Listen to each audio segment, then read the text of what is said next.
The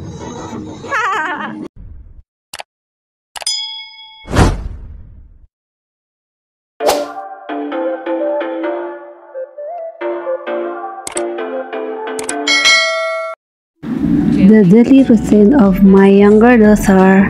Ayan, good morning. Isang batang iniwan ng ina ng 1-year-old and 10 months. Iniwan ko bilang isang OFW. Sadyang iniwan talaga ang mga anak or family dahil lang man din sa kanilang mga pangangailangan. O diba? Ang haba na ng hair ng anak ko. Grabe naman yan. Ay, ang buhok na yan, nagmamana sa may nanay. Ayan. Kung shiny ang nakita niya na buhok na yan, mas shiny ang buhok ng nanay niyan. O diba? Ayan na siya, patungo na siyang maligo, diba? Can imagine, iniwan ko siya ng 1-year-old and 10 months, ngayon is 11 years old already na yan. O diba, ang haba na ng panahon na iniwan ng isang nanay, pero naman naintindihan na niya unti-unti kung bakit na malayo ang nanay niya sa kanila o sa kanya.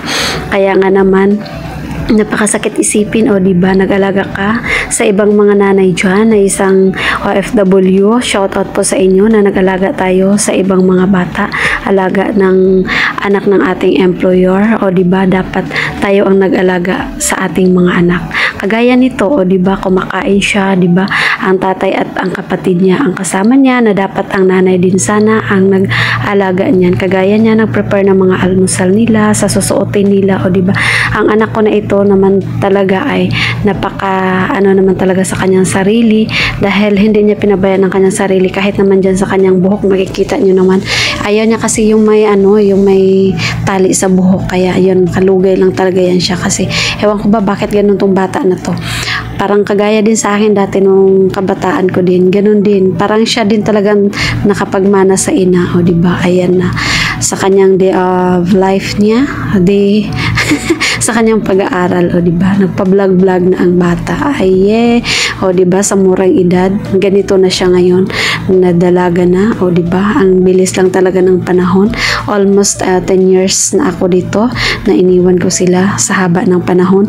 Sa almost 10 years ko sa aking pag abroad is 2 beses pa lang ako nakauwi sa kanila, kaya miss ko na din at gusto ko na ding alagaan sila. Ang serbisyo ko naman ang dapat nilang matikman, kagaya nito, diba, kagaya niyan, buti na lang talaga marunong na siya magdala sa kanyang sarili or mag-alaga sa kanyang sarili kahit paano. Kaya thank you so much sa kanilang ama at kapatid na siya talaga ang nag-aalaga din. Ayan, pero alam ko ang nag-video nito naging vloggeress na din ang aking younger daughter. Ayan, nandyan siguro ang kanyang tita niyan, di ko lang alam, di ko sure.